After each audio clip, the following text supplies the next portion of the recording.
Hey guys, let's have a conversation about the pink salmon or a humpy, or what I call the salmon that Alaska loves to hate. I could also call them the bluegill in the north. So pinks or humpies, not very many people fish for them, and they're considered a trash salmon. Basically, I think because they don't taste very good, and then once you freeze them, they get really soft and really mushy and really rough. You can smoke them and they turn out okay, but it's a tough little fish. It's not like a red or a king or a silver. So yeah, they don't taste so great. So Alaskans don't really fish for them. Personally, you guys know me, right? I'm always about these oddball species, whether it be Gila trout or a white bass. I think these pink salmon are really cool. There's a ton of them. They're always in great big schools. They're super easy to catch. They make you feel like a great fisherman. And they're really easily accessible along the road system. So if you're a new angler, you're looking to get out there, or you're just down here or up here in Alaska on adventure, there's no reason why you can't go out and catch a whole ton of pinks. As long as you treat them like a rainbow trout or a char or something you're going to catch and release, they're a really good time. So get out there and catch some pinks. Let's watch a little footage, then we'll come back and we'll talk about what I use to catch my pinks. So the technique is to let it get into them. I slowly strip them, because at least I know it might be harder to get them snagged. They may take it more. But again, it's tough because there's so many fish in there. It's easy to snag them, and you don't want to snag them. First of all, it's illegal, and second of all, it's a pain in the rear to get them off.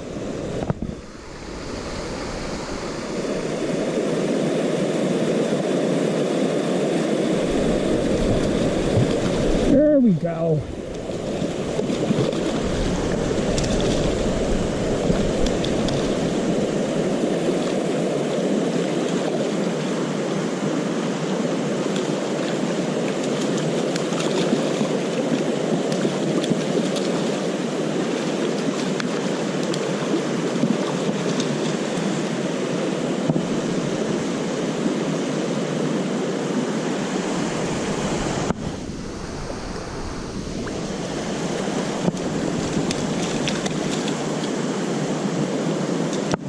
Thank you, buddy, for playing the game.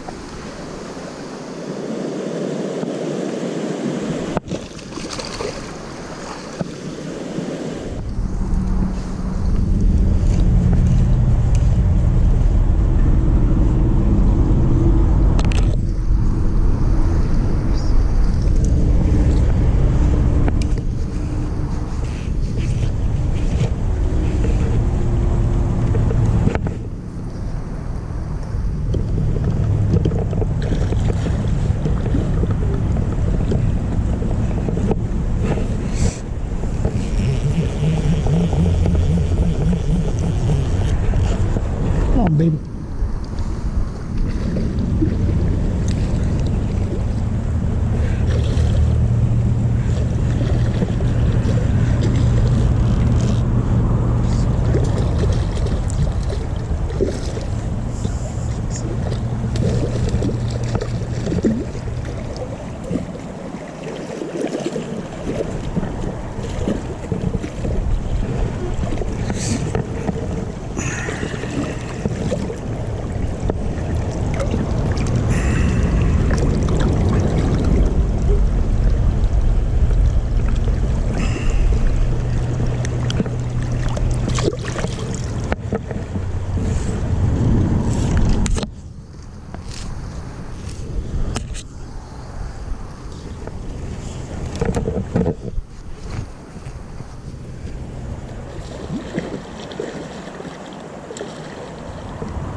Come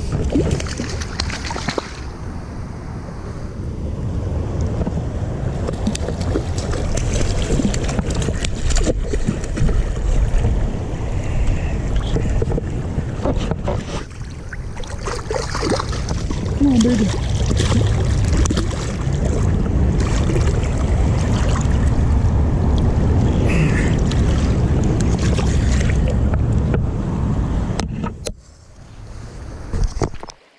Hey guys, let's talk a little bit about the gear. This is for fly fishing. So what I just use an 8-weight rod with a floating line. I use about 9 feet of 20-pound fluorocarbon leader.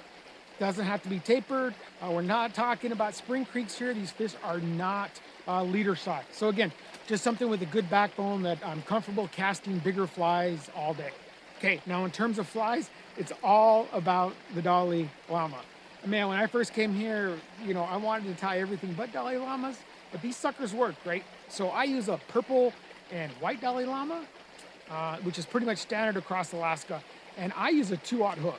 So make sure you use a great big hook, because what'll happen is that if you use a smaller hook, it's gonna get fouled in that hair, that bunny hair. So I use a 2/0 hook. I also fish a Dalai Lama black and white with a red collar and like blue flash. I call that the cop car. Then I tie this little special, I call it the problem solver. Just a little jig that I kind of designed. I really like it. It really catches a lot of fish. And then if for whatever reason I'm not able to stick a fish or get into fish and I know they're in there, I downsize.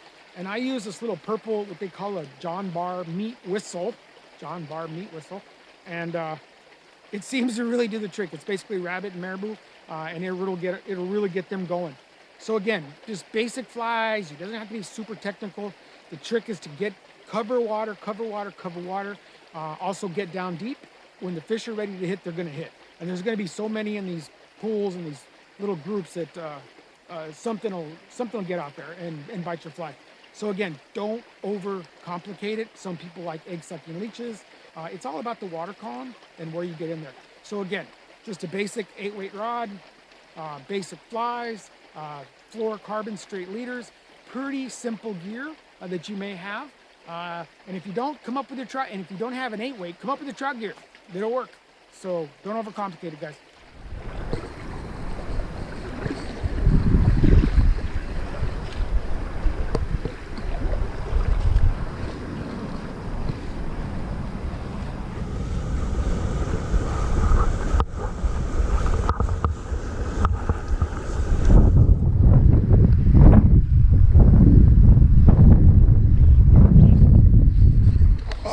Oh, so take that.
Hey guys, so as you can tell, those pinks are willing participants when it comes to fly fishing, right? So they're all about it. It's a good time.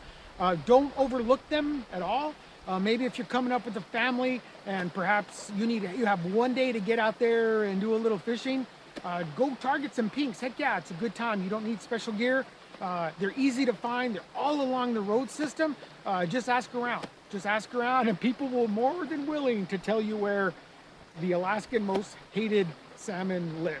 Again, thanks for watching, guys. Take care, and we'll talk to you soon.